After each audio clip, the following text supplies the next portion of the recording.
Hürmetli vatandaşlık şiirlerimizle başlayımız.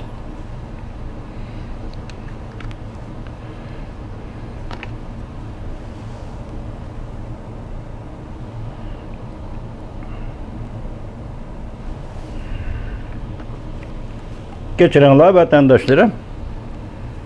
Bugünkü şiirle mavzu olamında vatandaşlar. Vaziyet ciddileşmekte, keskinleşmekte.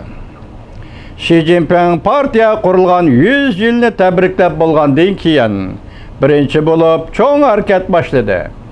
Mavzulu haber 7. ayının 4. günü Büyük İrat orbitida e'lon qilindi. Haber mundaq başlanır.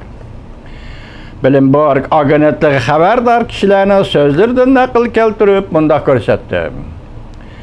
Sekreter Xi Jinping, Germaniya vaziri Merkel ve Fransiya prezidenti Macron qatorliq rahbarlarning mushabda ekranı söhbeti o'tkazadiganligi mo'ljallanmoqda.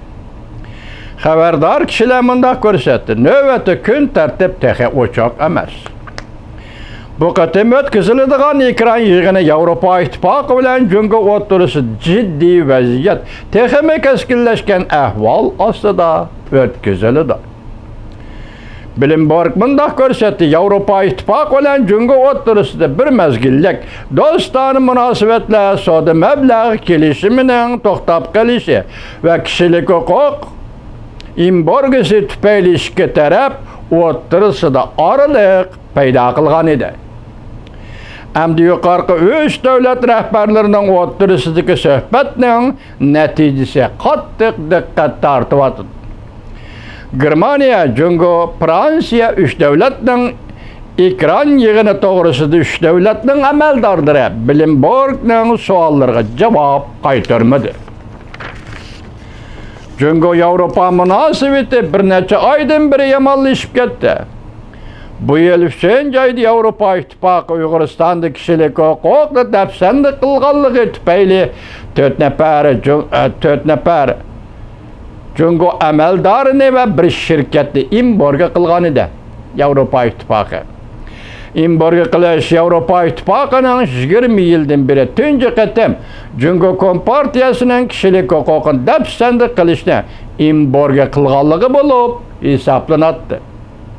Shuningdek keyin Jungo Yevropa İttifaqı parlament a'zolariga, olimlarga va bilim xazinalariga o'ch elish xarakterlik embargo yurgizdi. Bu ish Yevropa İttifaqıning qattiq ayblashiga uchradi.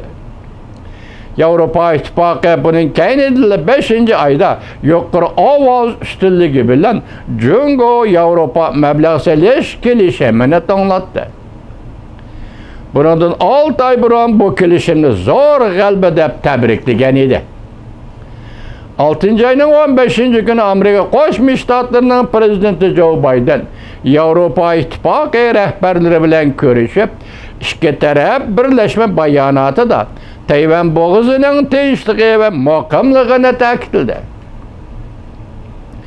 Birlashma bayonoti yana Janubiy Jungo dengiz masalasi, Uyg'uriston va Tibetda kishilik huquqning daxlatarozga uchrashi masalasi, Hong Kongning avtonomiyasiga Jungoning buzg'unchilik qilish masalasi qatorliq bir qator masalalar tilga olindi. Davomini anglaysiz vatandosh.